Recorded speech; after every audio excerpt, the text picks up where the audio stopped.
The views and opinions expressed on this program are solely those of the host and guest and do not reflect the opinions or policies of the station, its owners, or its advertisers. All content should be considered editorial in nature. Listener discretion is advised. Recorded live. Cumberland County's smartest hour of talk radio. Welcome back to another edition of the Carolina Cabinet. And everyone, good evening and welcome to the Carolina Cabinet. I'm your host, Peter Pappas, in studio with the lovely Laura Mussler. Hello, hello. Hello, hello. And welcoming back special guest Lennie Friedman of the North Carolina Forward Party. Good evening, sir. Good evening. Appreciate you guys having me back. It's going to be a good time. So here at the Cabinet, we know that this is the smartest hour of radio, and our job is to give a voice to the conservatives of Fayetteville, Cumberland County, and beyond. So jumping right in, Laura, how was your week? You had a successful event Saturday? I did. I had a very successful event. Mm-hmm. Not a lot of people showed up, but it was really nice. I think it was a very intimate, nice party. I think so too. The nice band was fantastic. The Hurricanes won. Who could ask for more? Yeah, right. So I definitely, I felt very dressed up. You were very dapper. Yeah. Yes. I don't wear hats much, but it you seemed to look work. So handsome. You should post a picture on here of. I'm going to post the one of you and I. Okay, we that'll had, work. So for those of you watching, we had the Run for the Roses event for the Fayetteville Republican Women's Club. People always wonder why I go to the FRWC stuff. They're like, but you're a man. I'm like, yeah, because I'm an associate member. They'll take your money. Of course, as an associate, yes. Anything political, they will take your money, right? Absolutely. But we include you in events. You and do things include like us, yeah, and it's not always for like setting up and stuff, right? It's for money mainly. But, that's all I want. That's all anybody. Yes. Yeah, I get it. So Cinco de Mayo happened last week. It was also Taco Tuesday. Mm-hmm. Did anything happen in the universe that was with those two things coinciding last week? Nothing catastrophic that I heard. A lot of diarrhea on Wednesday, but other than that, no. Well, only if you went to Taco Bell and not Mi Casita. So there was no apocalyptical things that happened last week. Nope. That's good. Okay. Let's see. Chamber breakfast. We went to the networking breakfast last Tuesday. We sure did. Let's see. And that's it. Tomorrow we have something serious. What's going on tomorrow? Bill Bowman. His wife, Marilyn, passed.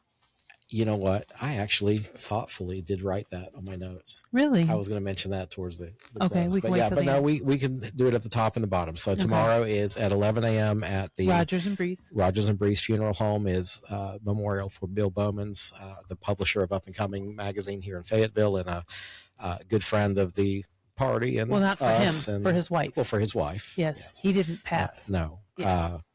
So tomorrow, 11 a.m. 11 a.m. See you at Rogers and Breese. Yeah.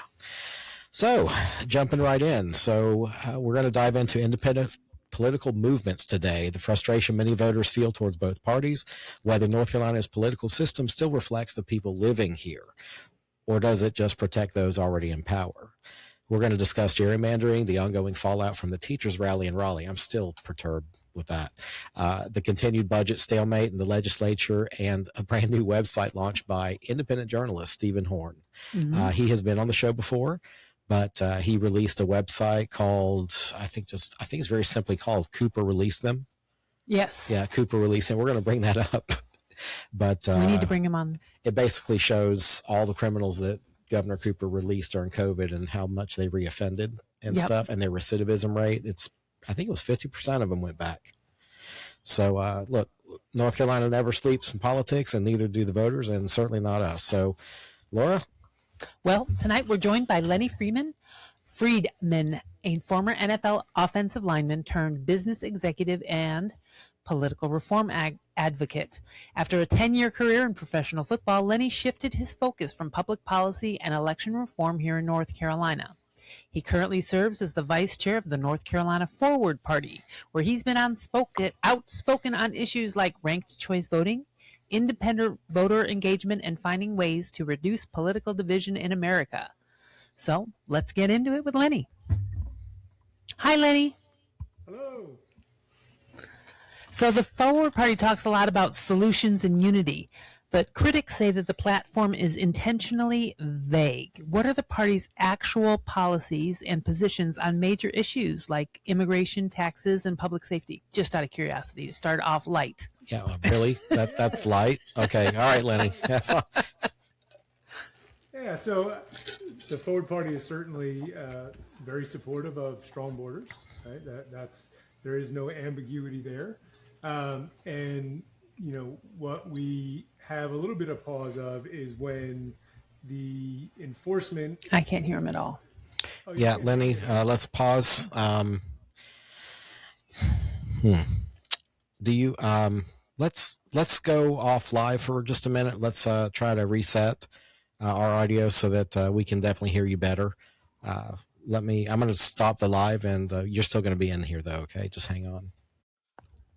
And everyone, welcome back to the Carolina Cabinet. I'm your host, Peter Pappas, here with the lovely Laura Mussler and the enigmatic Lennie Friedman when it comes to technical difficulties. We're going to figure all this out, sir, but we got to work around. So it's good to have you back, Lennie. Laura was going to pepper you with a light question. Yes, I think she had right before we decided to just time out. So, Laura, take it away. I said the Forward Party talks a lot about solutions and unity, but critics say the platform is intentionally vague. So I'd like to know what the actual policy positions are on major issues like immigration, taxes, and public safety. Yeah, thanks for the question. So I first want to respond to the intentionally vague. So we're not intentionally vague, but we do we do want to have a broad coalition of people that support the Forward Party. So we're not going to dictate that you have to be conservative, you have to be liberal, you have to be Republican, you have to be libertarian or Democratic. We want people from across the political spectrum, and we're going to have guardrails, right? So we're going to say things like you asked about immigration. If you believe in an open border, you're not going to be part of the Forward Party.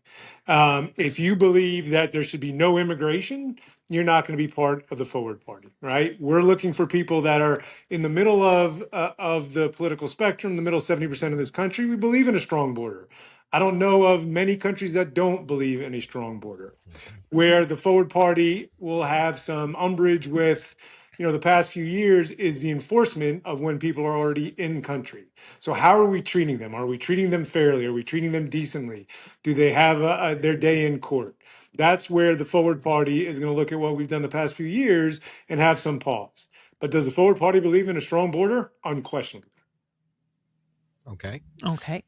So, because when I hear, we're open to everybody, I'm like, yeah, they're probably open to, not you, Lennie, but, Yep. Oh, yeah, they're probably open to everybody as long as they're progressive leaning.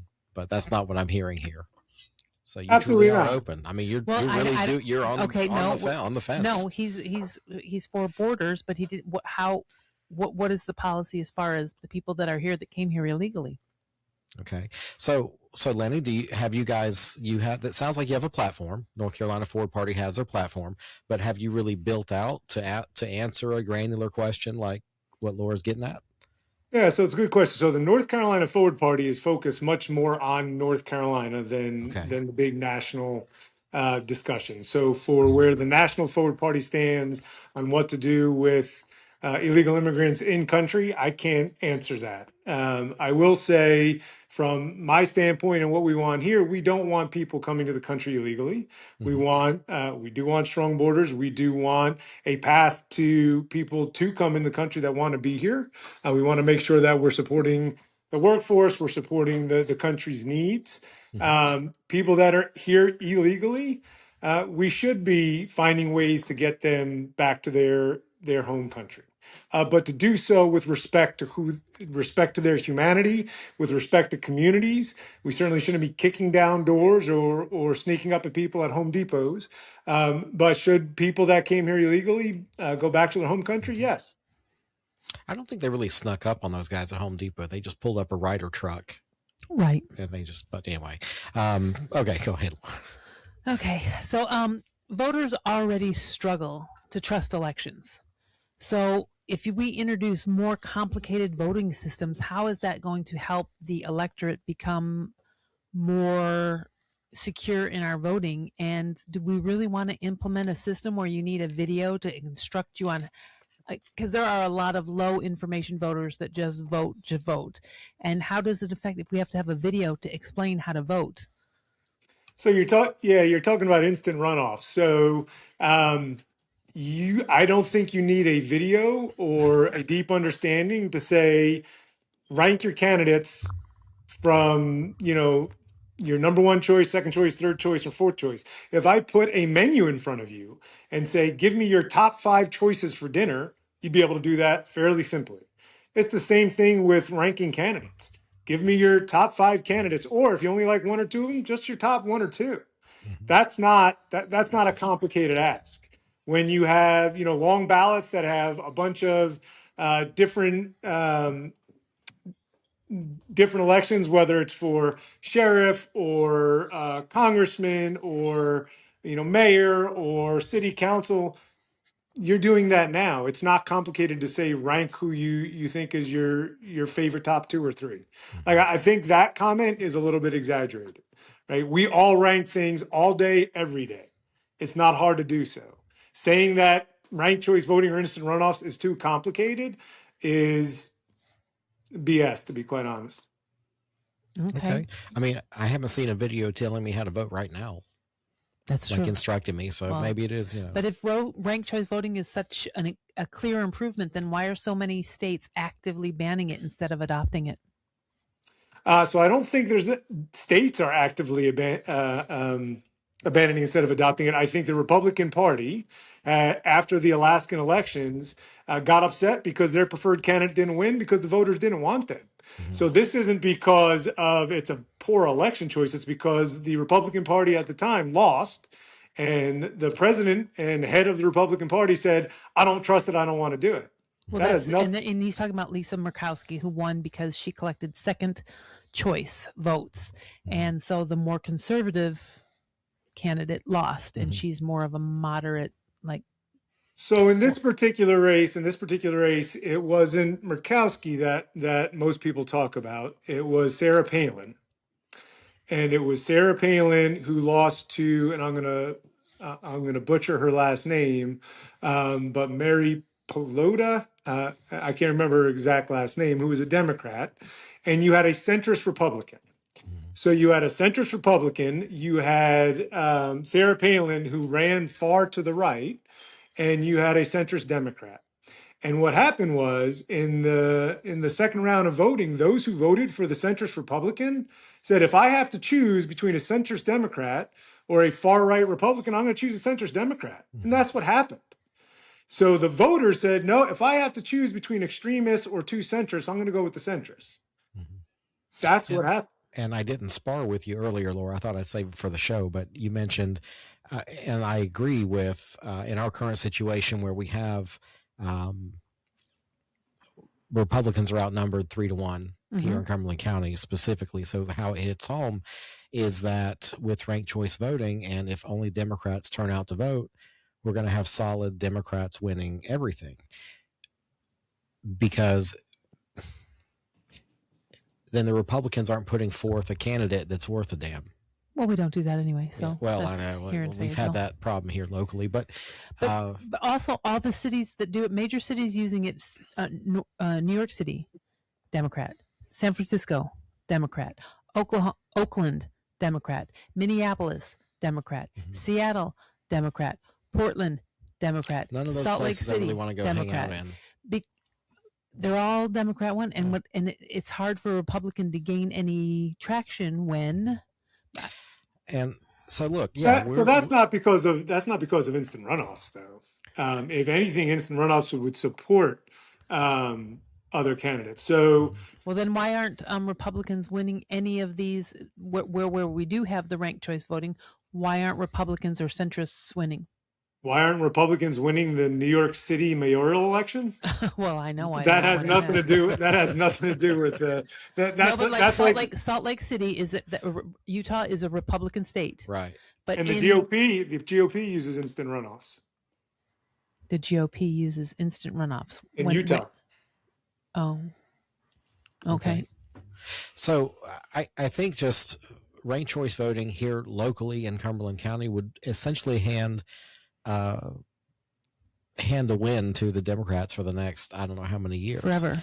And so why do you say that? So let's talk through that. So I have 2 comments there. One, you guys are assuming general elections. What about if you use ranked choice voting in the primaries for the Republican candidates or the Democratic candidates, and you've got to get 50%. So let's talk about a Republican primary. And to come out of the Republican primary, you're going to use instant runoff, ranked choice voting, and you have to get 50% support from just the Republican Party, right? Republican primary. If you are an extreme Republican candidate that can garner 30% of the vote because they've got a really strong base, but can't get to 50%, then what ranked choice voting is going to do is it's going to get a more centrist Republican who's going to beat the extremists. And then in the general, going against a Democrat is going to have a better chance for winning. So you guys are automatically going to the general, but you don't have to. I think they're outstanding in the primary. Right. That's what the GOP used to. Sorry, I saw that you have a question, Laura. Have you guys heard of this guy, Glenn Youngkin? Mm-hmm. Do you know how Glenn Youngkin came out of the GOP primary in Virginia? I'm not opposed when it's intra-party. Inter-party, I'm not opposed. Yeah. But when you're going against another party, I don't, because then nobody ever gets to hear the Republican candidate, because it doesn't matter what the Republican candidate says or does or suits, because. See, but I'm not going to whine that, a Republican can't win. It's that here our history has been Democrat, but also we've had a history of having craptastic candidates run as Republicans. We have people that are running simply because, I'm a Republican, you should vote for me. Well, that's not really a value proposition for the voter. So, So let me interject. 'Cause I actually think we're mixing some things. So, you guys are going to a jungle primary. You guys are going to a jungle general, right, where everybody gets to run and you have ranked choice voting. That's not what I'm suggesting. What I'm suggesting. So let's take it this way. Let's have ranked choice voting in the Democratic primary and the Republican primary and the Libertarian primary and the North Carolina Forward Party primary. Okay. So coming out of that, you've got a strong Democrat, a strong Republican, a strong Libertarian, and a strong Forward Party candidate. Now you go to the general. You have ranked choice voting again. You only have 4 candidates running. Why wouldn't the Republican be heard? You guys are thinking of a jungle primary the way it's done in other places. That's not what I'm referring to. We have open primaries here, so the independents and the unaffiliateds can vote for whomever they choose. And I don't like open primaries. I think you need to choose a side. Because people can flip sides back and forth and affect your elections, and that I don't like that. Pick a side. So we have semi-closed primaries. You can't be a Democrat or a Libertarian and vote in a Republican primary. Right. You can be an independent. Right. And I think more people would pick sides if they were forced to, but now you can just vote for whomever you want in the primary, and I don't like that at all. Well, that's the trend of an independent voter. They just don't want to belong to anything. Okay, well then don't vote for the people that I want. I feel strongly about my Republican roots, and I don't want somebody who hasn't chosen a side to decide who my candidate is, because if that were the case, then perhaps we wouldn't have the same candidates right now running for a major office here in the state, because a lot of the diehard Republicans were not necessarily for one of the major candidates in this state right now. So do you have any data on that though, Laura? So I understand your concern. I'm just not sure there's anything there. So do you have data showing how many people were ever registered as an independent that voted in the Republican primary, and if that swayed the primary? Because that should be relatively easy data to find. I'm going to look it up, and next time you come on, I'm going to have that data for you. You see what you started? Yep. Okay, she's That'd going to be know the great. fact. Yeah, no, and you know what? I in wanna see general, that. I would say that my information is anecdotal based on the people that I know and having conversations, and they're unaffiliated, and they went to this, voted for this person because they didn't want that person, anybody but that person. And then, well, wait a minute. Well, yeah, they voted against the person or the party. Yeah. Right. So mine is anecdotal at this time, but I will try. Well, like you said, that data is easily available from State Board of Elections to find out, if they were independent, what ballot they pulled. Yep. So, well, let's leave that little bit for next time. For next that means time, you'll come back again. yeah, and next time you'll be in studio though for Jiminy Christmas. Yeah, we're gonna get you in. Yeah, here I'll have better headset. Absolutely. Yeah, so let's talk about. Actually, this was before the show. You and I discussed. Like, what are we going to talk about? And I says, well, I was going to make it a surprise, but you mentioned gerrymandering. I wanted to talk about like what the parties do well, not so well, whatever. And you brought up gerrymandering, which, look, to me, gerrymandering, both parties do it. It's almost as bad as this lawfare we had against President Trump now being used against his perceived opponents. When the shoe's on the other foot, you normally run roughshod over the other.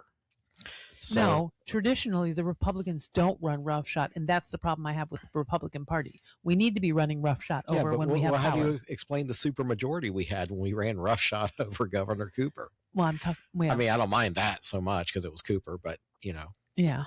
We'll talk about Cooper later. So, yeah.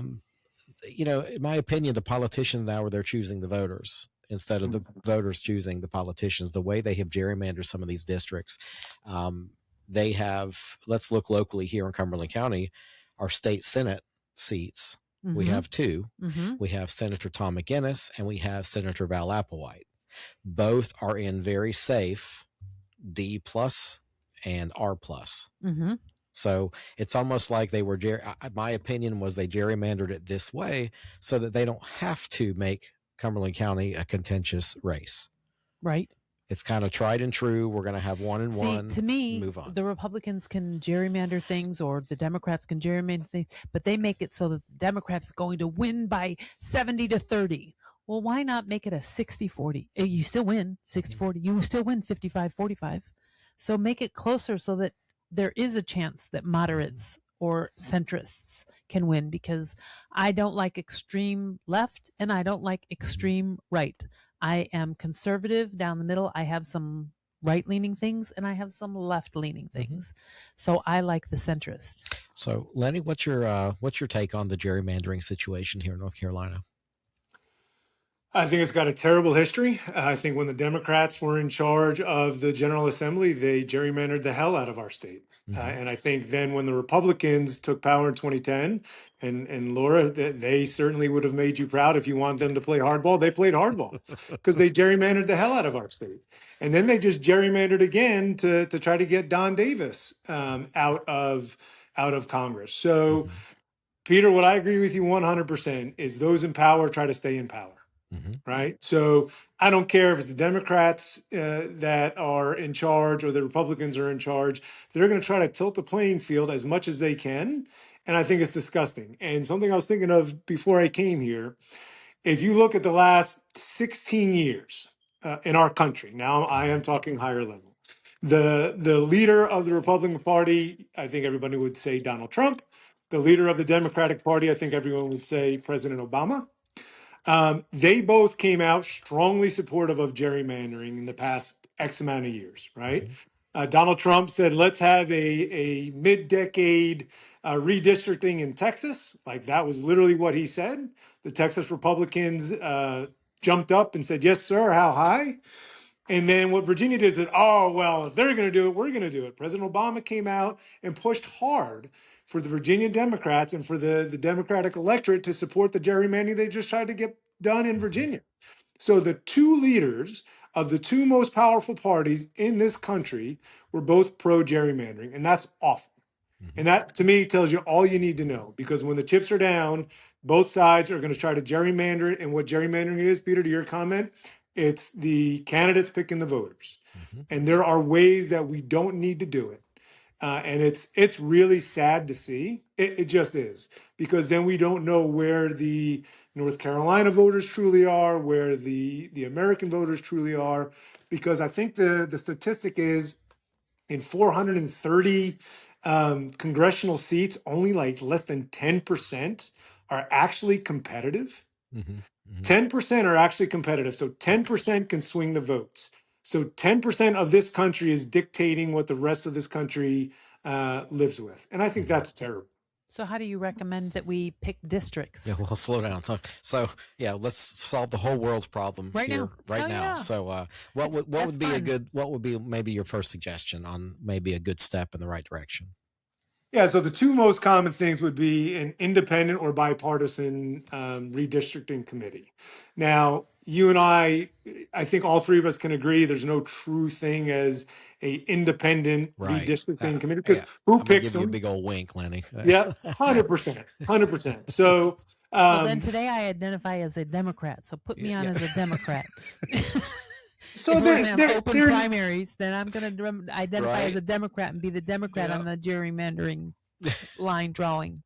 Absolutely. But so that's one. I do want to get back to that. The other is there are actually lots of mathematical models that are based on density, smallest possible circle, and then ratios of like, and don't quote me on all this, but ratios of like the circumference of the circle to the area, those types of things that are just, look, all we're trying to do is you got to have districts that are as tightly packed as possible and as close to a circular shape as possible, right? And there are mathematical ways to do it. And yes, we can poke holes on both of those things for sure. But to give an example, I've got 4 dogs, right? And my dogs were destroying my backyard. So I had a choice. I could build a fence and prevent them from getting into my backyard, and I can do it myself, and it's going to get 80 to 90% there. Or I can try to get the perfect fence and spend $50,000 on someone coming in to build a fence. 80 to 90% is pretty damn good. So if the independent redistricting committee or the mathematical models aren't perfect, but they're 90% and we're at like 0% today, I'll take them. I'll take an imperfect but really good solution than what we have today. North Carolina should be a 55-45, 50-50 state one way or the other, and it's not. I don't want to go off on a tangent, but that's going to lead us into something we're going to talk about next. But Lennie, as far as the demographics and stuff like that we're able to obtain today, the granular data down to the street of who lives where and what, do you think maybe it's an improvement in technology that maybe is going to allow us to have better elections and better districts that we didn't have access to 50 years ago? I think what that's role what do you think technology is going to play in this? I think technology's made it worse, right? Really? So because we have such great information, the group in power can so closely align the districts, right? Because they know how people voted, they know all the specifics on everything, that they can carve that out where Laura, I think you made a comment earlier where why do the Democrats have to win 70-30 or Republicans 70-30, make it slightly closer? I mean, they can make it so close now that they can say the Republican district is just plus 2 or 3%. That's really narrow. And the only way they're able to get there is because we have such great technological data. The flip side for the mathematical stuff is also true, though. But you don't need to. So when I talk about gerrymandering, I don't think we should build districts on race, on political persuasion, on gender, on any of those things. I don't think we should have any of those things. I think it should purely be based on population, how tight of an area we can have, and how to take all biases out. Right. So I think I more than answered that question. I think I went even a little bit over there. Sorry. Yes, you did. I didn't think of technology being a detriment, but the way you put it, it does allow them to super hyper focus and hyper local. I know definitely without a doubt, my neighborhood is gerrymandered because it goes all straight up Rayford Road. It comes in one little block, goes back out to Rayford Road and continues on. One block is down and into another district. And then I do know that they gerrymandered to make one Democrat one they brought down and included this one person that they wanted to run in a position and then went back around. I know for sure your councilman probably said, no, I don't want her. So he drew the line right around your house. No, I'm in the main area. They cut it out to put this little street into the other side. So like, oh no, Laura's there around. Right around. So from what I'm hearing, the Voting Rights Act has been essentially kicked out from the Supreme Court. The Voting Rights Act of 1965, it was originally passed to stop racial discrimination in voting practices like literacy tests, poll taxes, and voter intimidation targeting Black Americans, specifically during the Jim Crow era. Now, now major we have to say that Jim Crow 2.0. Jim Crow 2.0, yeah. The major moment turning point came with Shelby County versus Holder, where the Supreme Court struck down the federal pre-clearance formula. God, this big words.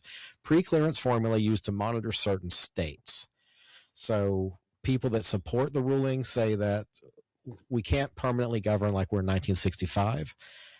Citizens should increasingly be treated as individuals rather than racial groups.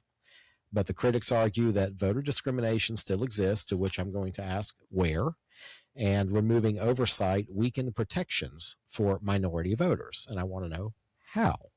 So let's go around the room a little bit. So first off, do we need the Voting Rights Act? in No. 2026, Laura? I don't think so. You don't think so? No. Lenny, where do you think? This is personal opinion now. This is not of the North Carolina Forward Party.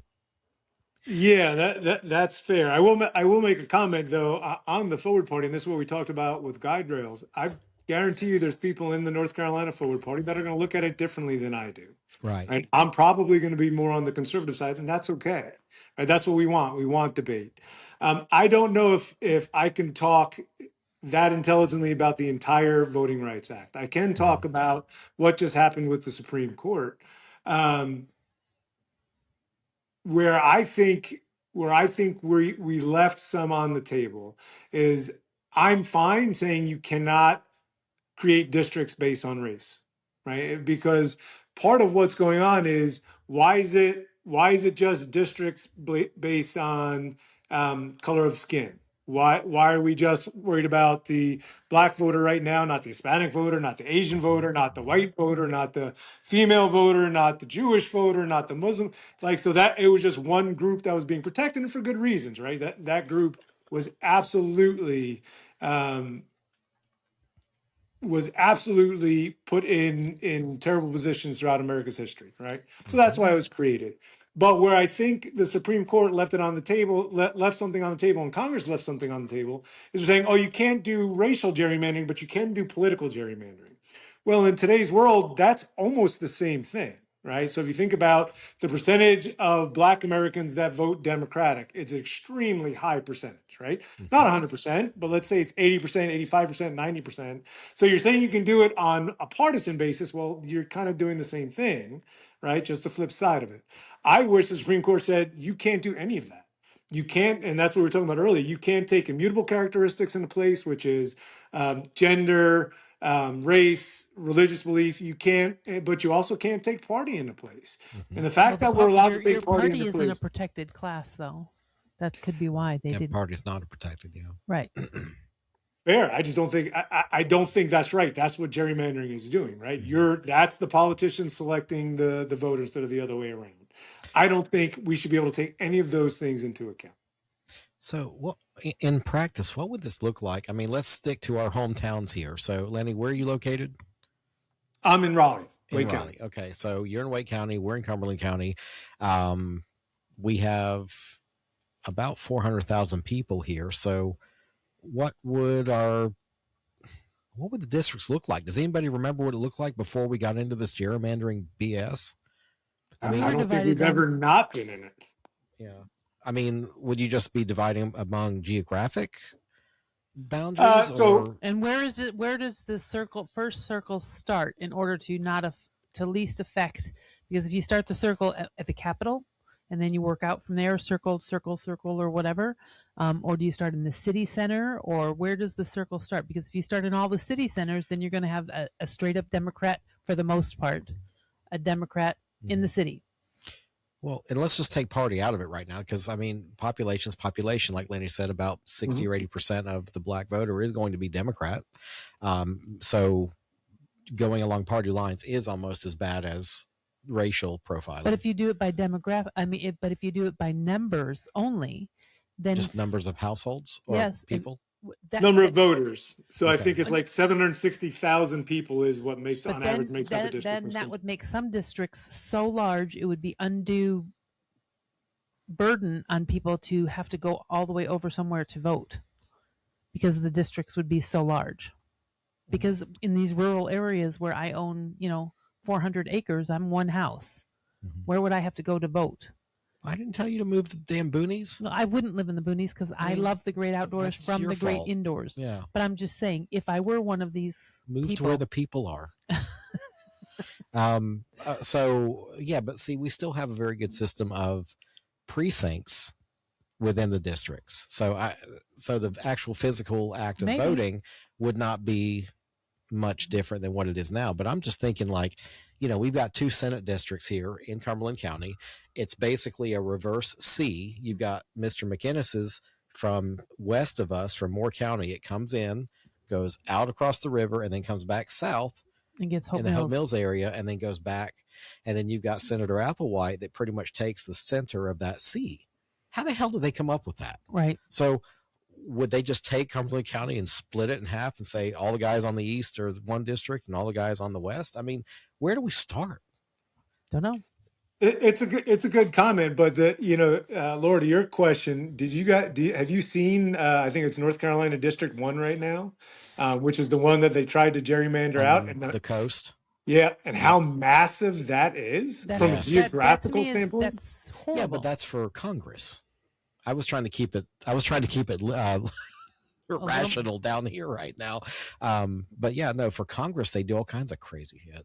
Yeah, so it would start. I mean, it would start there, right? And to answer Laura, I don't know the starting point, right? But it's not circles and then a circle on the outside of it. It's as many tightly knit circles as you can based on population in the state. And yes, to your guys' point, you're much more granular, which is exactly right. Gerrymandering. People forget that gerrymandering happens on city councils, on town commissions.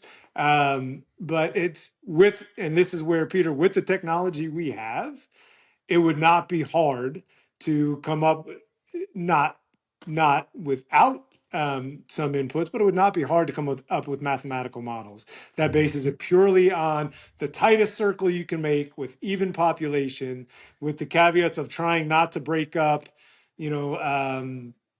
large communities and those type of things. And when I say large communities, like literally like if you live in a home, a development of 3,000 homes, not to have that split 50 different times. But it's not going to be perfect. Where all the districts come together in that one section. That is possible. Yeah, anything's possible, but I'd rather a 90% solution than what we got today. Yeah. I don't know. Like I said earlier, it's like, does anybody really remember what it was like before we really dug into the gerrymandering, the whole construct? Does anybody remember how it was done? No, I don't. No, but a slight change on that. When our districts and representatives were first thought of by our founding fathers, do you know how many people were in a district? National level congressional district on average? No. 40,000 people. Okay. You know what it is today? Go ahead. Closer to 800,000. Jesus. So if you're a congressman, how can you be, if you're a congressman, or congresswoman, how could you be responsive to 800,000 voters? Because the House of Representatives is supposed to be for the people, right? That's what it is. Because only 12% of that 800,000 people are voting anyway. So you're really only representing 12% of the 800,000, to be quite honest, because people don't show up anymore. Yep. That's true when it comes to voting, but what about the person, and to use the tried and true example, that just wants their street light fixed? Right. Or wants their pothole fixed? You have 800,000 people sending you emails or texts or phone calls or written letters.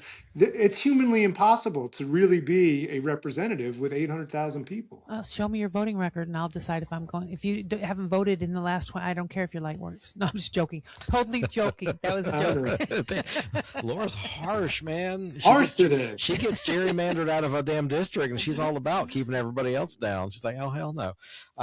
Well, look, it is a complicated situation.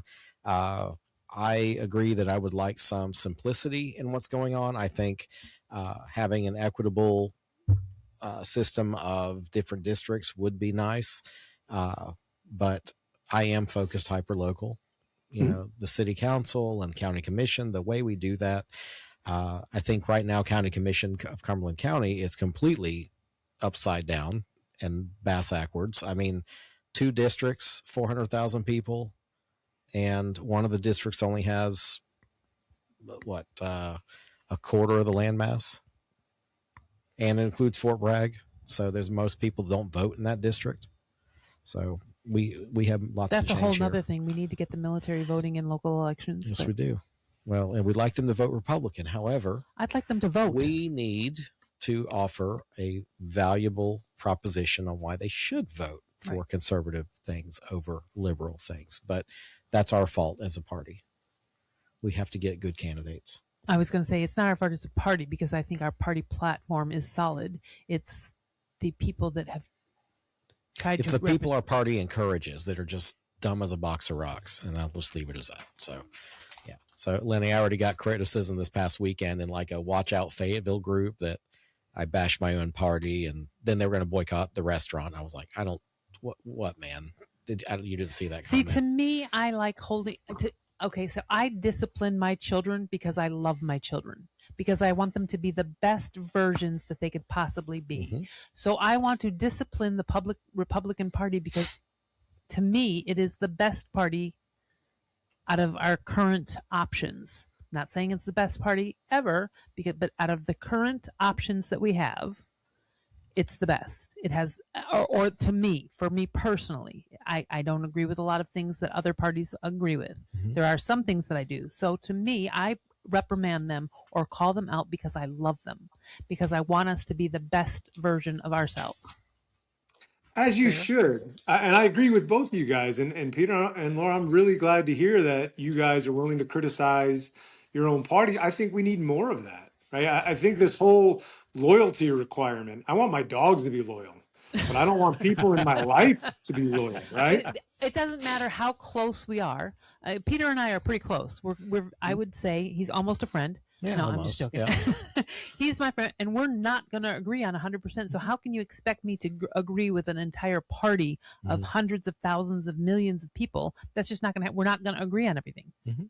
Period. No, but look what the parties are doing to their own politicians who disagree. We've got great examples, right? We had 3 Democrats in North Carolina that just lost their primary because they dared to not vote the party line, Yep. right? Terrible example. Mhm. And then what just happened in my and you can go back to my history with the Indiana senators. I believe it was Indiana senators that would not vote to gerrymander the one district out of Indiana, right? They stood their ground and said, we're not going to do this. It doesn't make sense.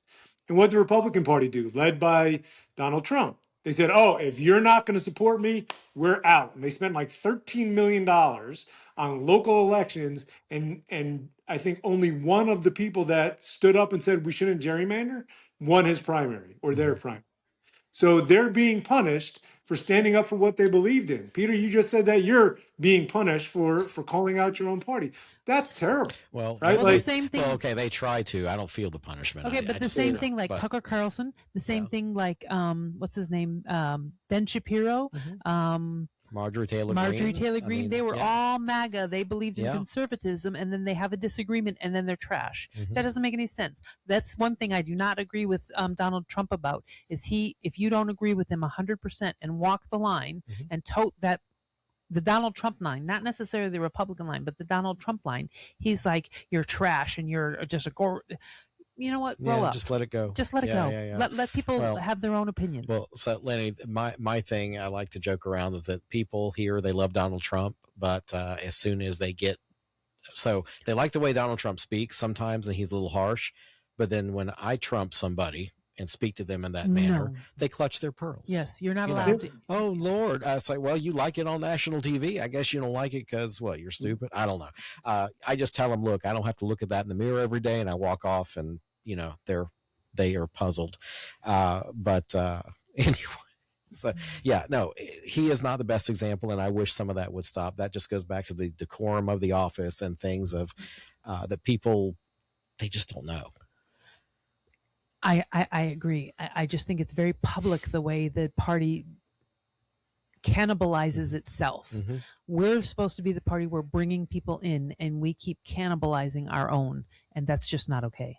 Right. The Democrats and do the same thing. that's so I'm right. not saying that the Yeah. Republicans. Well, and the Democrats will say that too. We need to bring people into our party.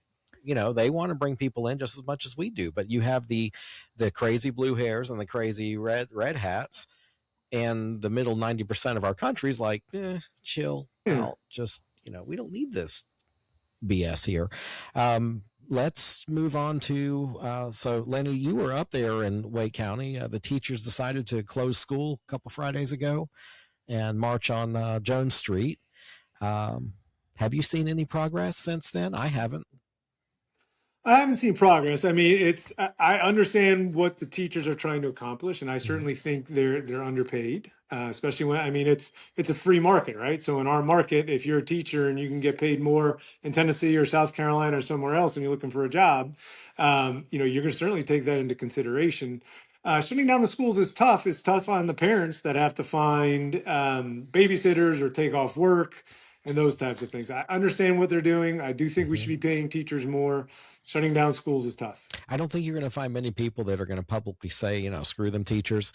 There are a lot of people that do, I think, justifiably say, look, you knew you were not going to get rich doing this. However, like you said, it's market driven.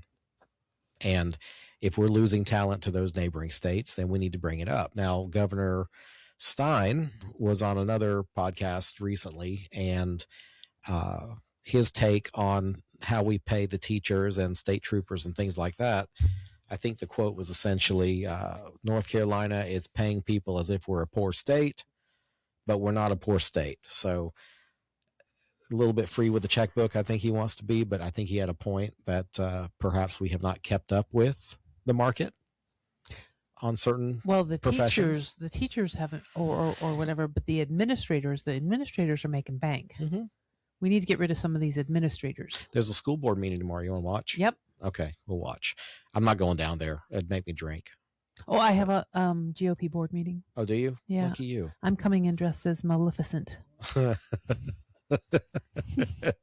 Yeah, see, I Trump speak them, and she comes in and just, she wears the costumes, and I am the evil Yes, Laura you are Mussler, the and I am evil- going to be evil tomorrow night. evil Laura Mussler of the Mhm. Klan GOP. Yeah. Mhm. So anyway, the teachers, firemen, policemen, they always are political footballs. They always get screwed. They do. And the biggest thing right now is that we don't have a budget that would have given them their cost of living raise and stuff like that. Now, Cumberland County has increased the supplement that they paid to teachers this year by fully funding the budget for the school system. But they don't pay the salaries. No, they don't, but they pay those supplements that are, like I spoke to my teacher friend, and she says it was a tangible amount of money. It was Okay. consequential this year.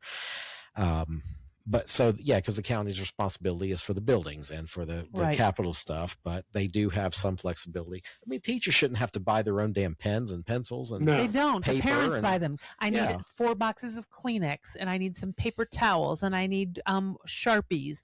The kids, there's well, a you're the shopping. one sending your little rugrat to the school. You should send them with something. Isn't that just Southern hospitality? You go I to somebody's do house, you send take them- a plate. I do send them with something. I send them with my taxpayer money from my property here we taxes. go. All right, yeah. She's the girl who gets pulled over and says, "I pay your salary." I would never then she say gets, that to a goes in, police and then I have officer. to bail her out. No, I Yeah. would never say that. Uh-huh. I always say to a police, do you know why I pulled you over? Because I'm cute. Yeah, That's my yeah. go-to. I did tell one because she pulled me over twice in like a 3-month period, Mm-hmm. and I said, "Look, if you wanted my number, you could have just asked, Exactly. But I got the ticket anyway. So I haven't gotten a ticket. Yeah. I've been very, very nice. the last one I got was on Thanksgiving Day on my way to my mom's, and the lady says, "We'll try not to have you here too long." I said, "Listen, lady, just give me the ticket. I'm more scared of my mom than I am your ticket. So let's go." So my mom doesn't like that joke, by the way. She doesn't like that at all. So all right, so we still have the teachers being played. So the only thing I have a problem with the rally again, and we played video last show, but again, it turned into a lot of the advocacy on behalf of the teachers, the NCAE and stuff like that. Unfortunately, and I can dig these videos up, but a lot of the NCAE is indoctrinal instead of instructional. And I have to draw a line at that social indoctrination stuff. I need these kids learning to graduate and be able to read and write. Yeah. And new math. I need Did them. you look up the Paideia way of learning? Not yet. Oh, okay. See, I'm not as forthright as you are when it comes to threatening to have it ready by the next show. I know you will, though. hmm So my standpoint with it, and I've got several teachers in my family, and it is a tough job, and they are way more patient than I am. I do think we should pay teachers more, but I also think we should have more accountability, Agreed. right? Meaning, Peter, to your comment, first let's make sure they can read, write, and do math, right? Because that's what's gonna That's what's going to serve them well post their academic career. And then after they do that, if we have the extras and we can afford it, so be it, right? Mm-hmm. But if we're not doing that, then there should be no other classes that are taking priority, right? And we've got states that are paying teachers less, that are paying less per student, that have shown great achievements in that regard. So we've got models out there. Mm-hmm. I would love to pay teachers more. I would love to be able to hold students and teachers more accountable than we do. And let's focus on getting our kids educated for success. Mm-hmm. Mm-hmm. Well, and we have the example of the U.S. Department of Education that the Trump administration wanted to disband because we have those numbers from like 1970 when it was put in, and how much more we spent and how low the test scores started. Now, because it came the scores are based on how well you test, not necessarily how well you are and learning. That was a large mistake from Bush 42. No, Bush 40 was it 43? Who knows? No. Anyway, young George Bush. That was his No Child Left Behind thing. So I kind of feel responsible as a Republican that we put that in, because we were trying to base and have some kind of metric to grade the teachers. Essentially, so they tried, but what it turned into was teaching for the test, not to teach for thinking. Right. That's why the critical thinking, Paideia way of learning is about logic and about deducing ideas and coming to a conclusion instead of just being told what the answer is. Yes. More like, okay, so touch the hot stove, stupid. Go ahead. No, so I'm not knowledgeable of what Laura is referring to, but I have taken a lot of math tests, and you can't give a kid an answer on what of how to do division, of how to do multiplication, of how to do algebra, because there's just too many numbers for anybody to memorize, right? So if you can, based on grade level, math tests are going to be really hard to teach to, because if you're teaching to a math test saying, well, I'm going to force you to learn division, great. That's what I want you to do. So yeah, I think there's some of the social sciences, some history, if you know that they're going to test you on who the first president of the United States were, and you just constantly remind them of that, sure. But something like math, you can't give them the answers if you're giving them a long division problem or algebraic problem. Well, the schools, I think, have replaced the family unit in some sense. They drop off maladjusted little Johnny at 7:30 and think he's going to be well adjusted by 3:30 or 4, and it's not enforced in the home. So that's a whole other there's a social aspect of it, that we do have a decline of dads in households and mothers that aren't working 3 jobs to maintain. So we have those things happening. But let's move to the budget. I don't want to talk much about it, but the way I was thinking about it when I knew you were coming on this evening, it's a stalemate right now. It turned out that the budget not being passed was really a personality conflict between Phil Berger, State Senate Pro Tem, and then Jason Simmons. Is he the one in the State House Speaker? Not Jason Simmons. Not Jason Simmons. That's the GOP guy. Yeah, that's the GOP guy. Not, but Bell. No. You know these guys? I'm deferring to you guys. Yeah. Okay. Yeah. So basically, Isn't the 2 his name speakers. Bell? No, I don't. Joseph Bell. I don't know. No. I don't know. Maybe I should have dug in deeper. But all I know is it was a personality conflict between the 2 houses, the Senate and the legislature, and we couldn't get a budget passed. But the angle here is, Lennie, do you think this dysfunction between the 2 parties is fueling why you can exist, why a third party, why another party can maybe swoop in and take advantage of Speaker Hall? Destin Hall. There you go. It just sounded like a young guy now. I was like Bell. I go going through the alphabet. So, Lennie, do you think that this is maybe a enemy of my enemy type of stuff here? I mean, these guys are in a pissing contest between each other, and it was personality. I have that on good authority. So, does that give you room to promote your brand? What are you doing, woman? Earthquake. Yes. So what it does is it shows how if you had just 3 or 4 people elected for the Forward Party, that they could move the needle, right? So you don't need 50% of the General Assembly to be all forward party members. You get 3 or 4, and then you can really help sway votes because it's that tight of a thing. So I do think it shows why a third party with common sense centrist people can really have an impact. You don't need 40 or 50. You need a few people with a paper. When there's such a narrow majority, you just need a few people that are willing to compromise with others that can really move the needle on something like a budget. Okay. So with that in mind, I don't want you to divulge state secrets here, but do you have maybe a list of a dozen races or counties maybe you're looking to snipe and pick off to get us to that few in the legislature next cycle? I mean, are you guys planning to that extent, or? 100%. So we talked about technology. I mean, we can get all the data on, different districts, different races, where it makes most sense for us to play. And absolutely, we've got our teams looking at that now, and I won't divulge where. Sure. But the first job for us is getting on the ballot. To get on the ballot, we need our 15,000 signatures. We're well over 50% there. But yes, that's exactly right. We know we're not going to get 50 people in the General Assembly, but 4 or 5, we move the needle. So you want to be like the House Freedom Caucus, where you have a few people that will move the needle. Yeah, but the Freedom Caucus, aren't they? They're still a Republican. They're Republican. They're Republicans. Well, these are Republicans and or Democrats of this party. He says that he'll take Democrats or Republicans. Absolutely. He will, but they're going to be in there on the North Carolina Forward Party. But they're not going to be. They could be a Republican and be part of the Republican. Okay, all right. So it goes. So they can caucus with either side, but still be aligned with you guys. Right. So okay. I think I missed one of the fundamental steps here. Okay. My bad, Lennie. Well, no. So I mean, let's say we have 4 or 5 forward party candidates, elected officials, right? And then you find 4 or 5 Republicans and 4 or 5 centrist Democrats that just want to get shit done. That are not there, to say something, to put a TikTok video or an Instagram reel out.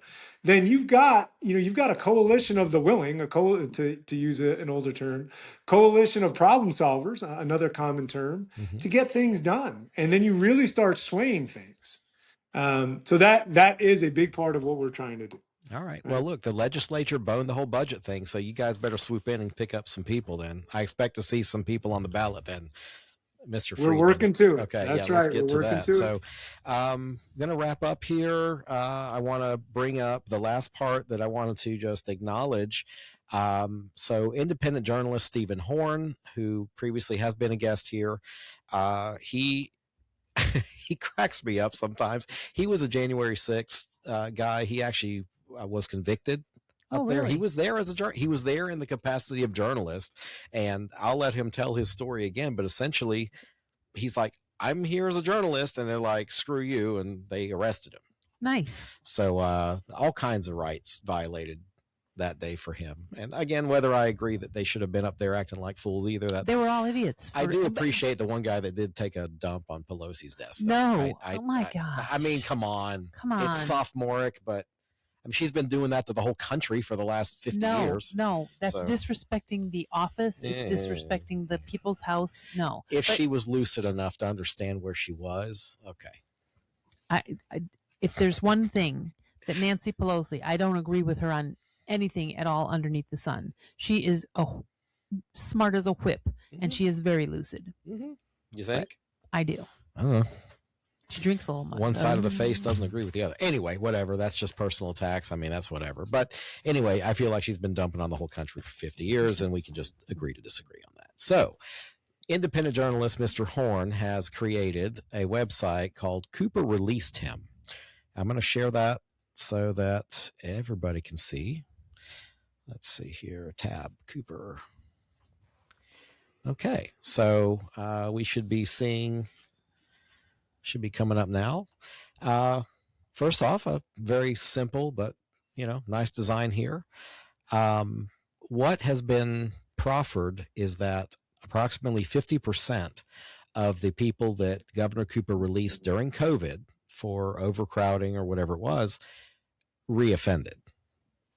So 4,200 offenders, 2,412 people that went back to jail. So more than 50%. Yeah, it is. 52,000 pre-release offenses and 6,100 post-offense releases. So that's almost like each one of the recidivists committed 3 crimes each. Nice. Isn't that nice? And I do want to. Well, congratulations to the 42% that didn't. Good job. Right. Let's just say that. Yeah, you did what you were supposed to do, which is not act up in public. Mm-hmm.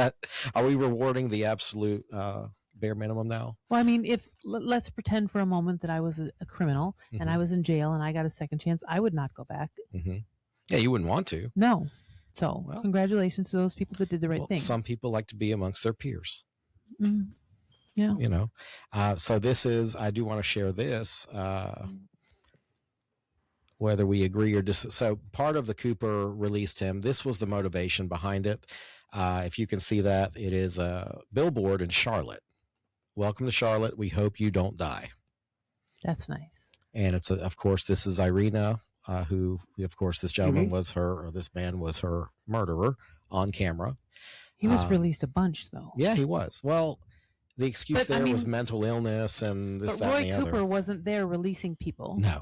No, he wasn't. So so I have a few questions about some of this. So I don't dispute the data, right? So let's just take the data as accurate, right? 5,000 people were released, 50% of them got arrested again. Yep.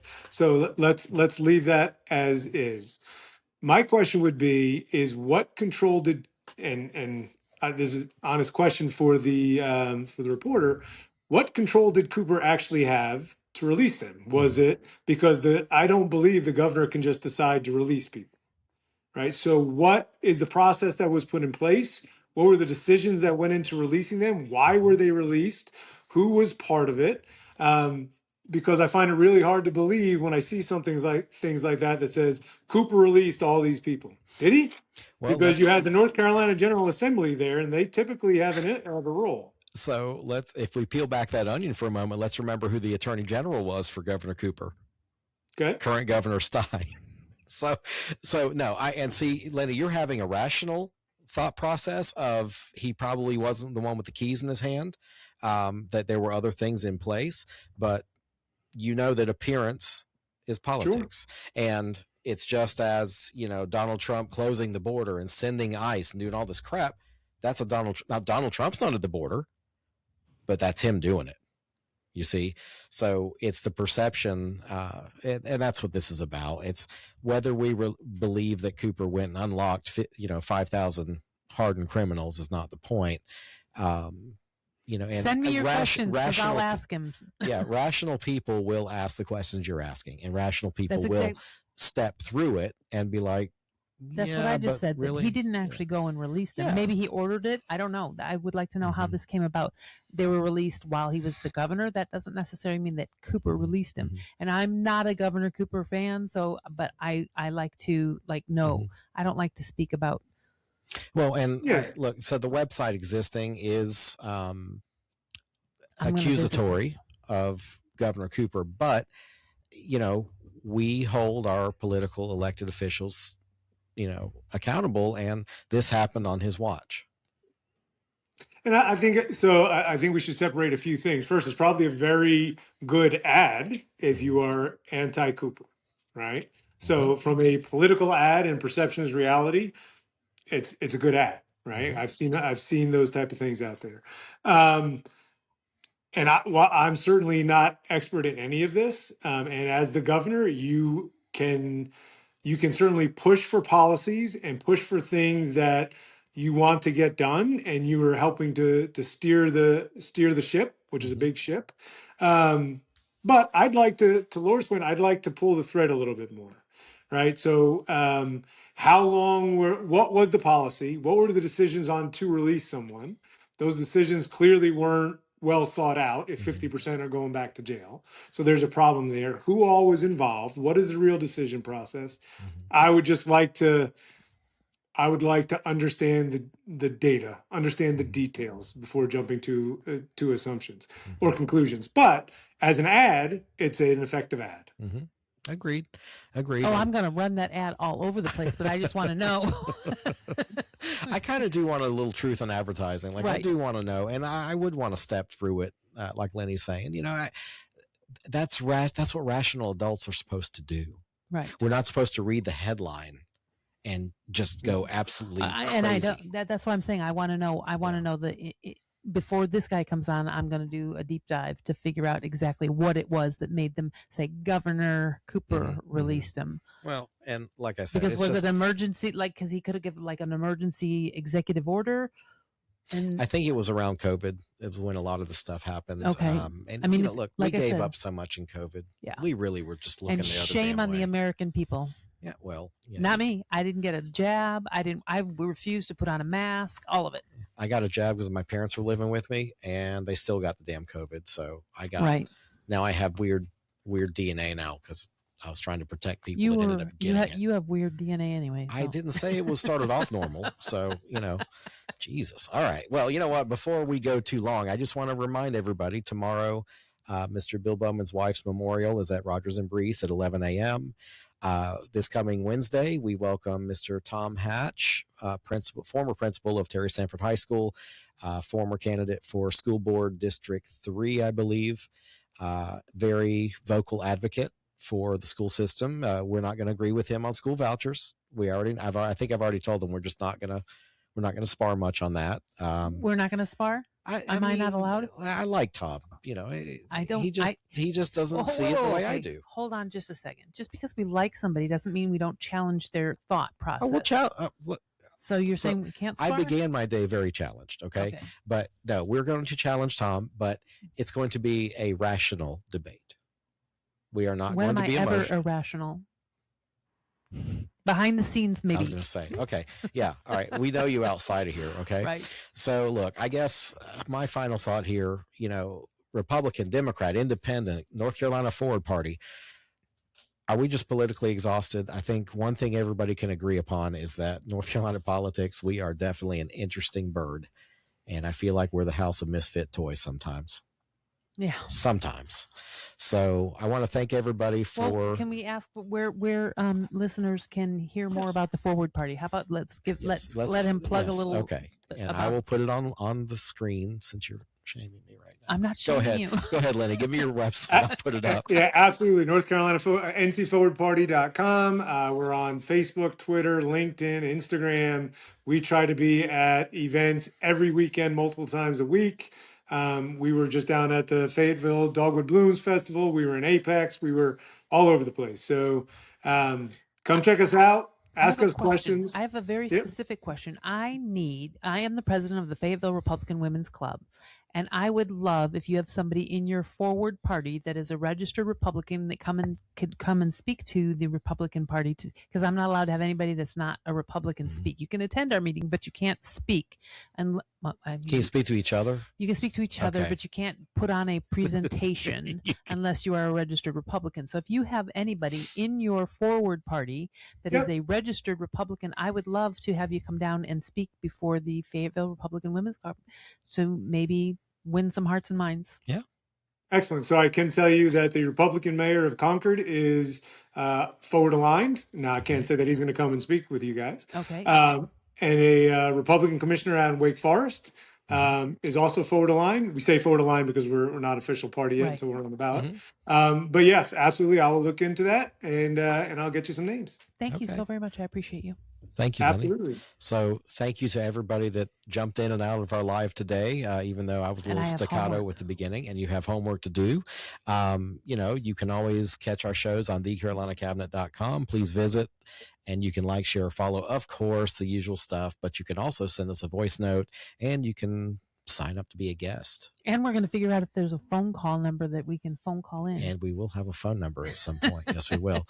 Well, Lenny, it's always a pleasure having you. We look forward to seeing you again soon, sir. And to everybody watching, enjoy your evening. We'll see you back here Wednesday at 2 p.m. Take care now. Thank you.